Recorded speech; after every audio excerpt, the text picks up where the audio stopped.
Girgadhada police સ્ટેશનમાં હની ટ્રેપનો મામલો સામે આવ્યો છે.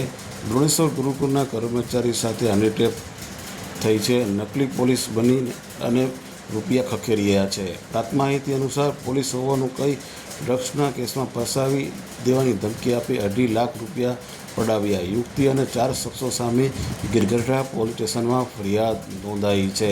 આ બનાવ બનતા ગિરગઢડા પંથકમાં ચકચાર મચી જવા પામી છે. જ્યારે ઉના તાલુકાના દરેક સમાચાર તથા લોકલ સમાચાર જોવા માટે અમારી ઉના ન્યૂઝ ચેનલને સબસ્ક્રાઈબ કરો. આ સમાચાર આપ ફેસબુક આઈડીમાં જોતા હોય તો અમારી આઈડી ફોલો કરો, અને આ જ સમાચાર આપ ઇન્સ્ટાગ્રામ આઈડી પર જોતા હોય તો અમારી આઈડી ફોલો કરો. ત્યારે દરેક સમાચાર હવે આપના સુધી તથા ધંધાકીય જાહેરાત આપવા માટે અમારો સંપર્ક કરો.